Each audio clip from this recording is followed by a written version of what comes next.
The collection of scumbags known as Creation Ministries International recently put out a pamphlet called Question Evolution, containing 15 questions that supposedly attack the basis of evolutionary theory, and that's been brazenly peddled by the group of tosspots known as PP Simmons.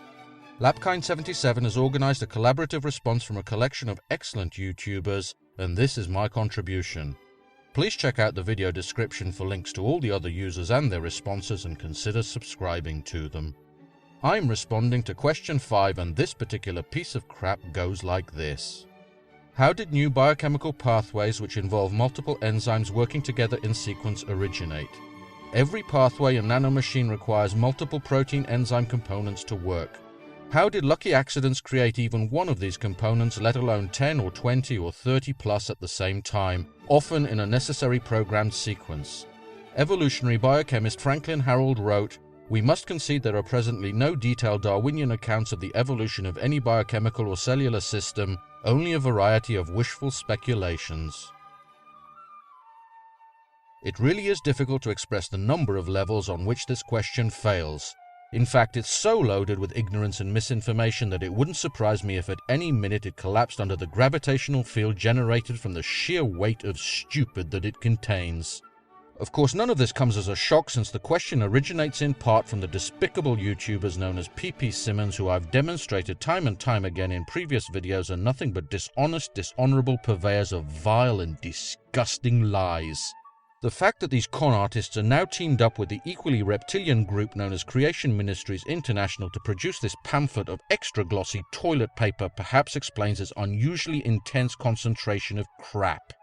With that said, I'll now explain why this question fails in every way imaginable, and why you'd be better off not reading the rest of this document and instead putting it to much more productive use. Firstly, the question itself commits the logical fallacies of the arguments from ignorance and personal disbelief. This again is no surprise, since this faulty reasoning is a favorite approach of most creationists. The fact that the questioner is unaware of how such biological pathways may have evolved says absolutely nothing about whether they did or not. It only speaks to their colossal ignorance on the subject and/or their willingness to blatantly lie about it. In fact, just the most cursory of searches in the scientific literature reveals dozens of peer-reviewed publications in exactly this field. So while creationists might consider this to be a deep and intractable mystery, it seems that the professionals who've dedicated their lives to training and working in these areas do not. Of course, in response, the creationist will predictably find an intricate biochemical pathway whose evolutionary heritage has not been fully mapped out in detail, and claim that it's impossible to believe that the said pathway arose via evolution. The creatard's incredulity at this possibility once again has no bearing on the truth content of the claim, but again this is a typical creationist tactic. Instead of attempting to generate evidence to demonstrate that such pathways cannot evolve, creationists merely assert that they cannot and expect to be taken seriously. Secondly, the implication that such metabolic pathways arose solely by lucky accidents clearly demonstrates either an Olympian level of dishonesty from the creationist, or that when it comes to evolutionary biology, he can't distinguish his gluteus maximus from his articulatio cubitae. Since we're at least dealing in part with PP Simmons here, both possibilities may equally apply, but there's little doubt that this statement is indeed seasoned with a generous sprinkling of deceit. In reality, no scientist claims that evolution is a random process, because the random element of mutation is shaped by the distinctly non-random process of natural selection, something which professional liars like these are determined to ignore. I've personally pointed this out to PP a number of times in my rebuttals to the seemingly endless torrent of verbal sewage emanating from their YouTube channel, and yet they seem to be intent on ignoring this critical linchpin of evolutionary theory and instead propagating their grotesque mischaracterization of it. Thirdly, it's perhaps understandable why the idiot asking this question can't understand how multi-step pathways arose at the same time, because creationists are the only ones who believe that complex biological systems can pop into existence ex nihilo, fully intact and functional. Their inability to distinguish their belief in magic from the tenets of evolutionary biology therefore only serves to highlight the sheer magnitude of their intellectual atrophy. Of course, such systems didn't appear fully formed, but evolved gradually by discrete steps that built on pre-existing metabolic functions to provide competitive advantages to their organisms. We've observed the appearance of such discrete functions in the present day, both in the laboratory by the development of the ability to utilize citric acid as an energy source in bacteria grown under the appropriate selective pressures, and in the wild by the appearance of novel enzymes capable of allowing bacteria to utilize nylon oligomers as carbon sources. Furthermore, in the latter case, this evolution has not only been replicated in the laboratory, but two new and distinct nylonase enzymes have been identified in one bacterium in the wild, therefore clearly showing the evolution of a two-step pathway in barely one human lifetime. With such demonstrable and empirical evidence in hand, how big a leap is it really to imagine the evolution of more complex pathways over periods measured in billions of years? Fourthly, this argument also hints that evolution of sequential pathways is impossible because such systems are irreducibly complex. This argument completely ignores the fact that irreducible complexity is a description of the current state of a given biological system and not its evolutionary heritage.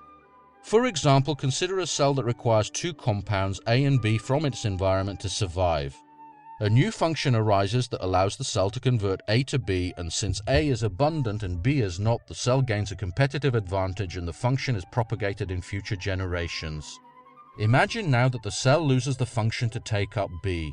Since it can still produce B from A, the loss of function mutation is silent and may eventually become fixed in the population due to genetic drift.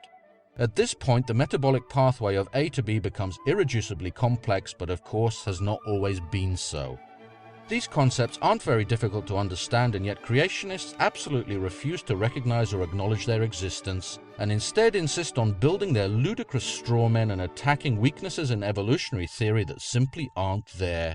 Because at the end of the day, they're simply not interested in the truth, only in affirming their own pre-established and absolutely immovable position. Finally, if you happen to be a creationist with a genuinely open mind or someone who's undecided on the matter, I'd like you to consider the quote from Franklin Harold given at the end of this passage. While at face value it does indeed seem damning, notice that it begins with a lowercase w and yet doesn't indicate any preceding text with an ellipsis. There's a reason for that, and that's presumably because the authors of this deceptive little rag didn't want you to realize that this line from Harold's book, The Way of the Cell, is preceded by the words, "We should reject as a matter of principle the substitution of intelligent design for the dialogue of chance and necessity, but..." This putrid and foul quote mine should quite clearly demonstrate that these individuals are willing to plunge neck deep into the sewage of their own making in order to perpetuate their filthy little lies, and underscores the dishonesty and ignorance I've been pointing out throughout this video. But I don't want you to take my word for it. I urge you to take some time and sit down at a computer and check for yourself using reliable and unbiased sources. If you do that with a truly open mind, you'll very quickly discover that your God is a lot more impressive than the petty conjurer being peddled by these charlatans who are lying to you in order to propagate their archaic and demonstrably ludicrous beliefs, while quite possibly picking your pockets into the bargain.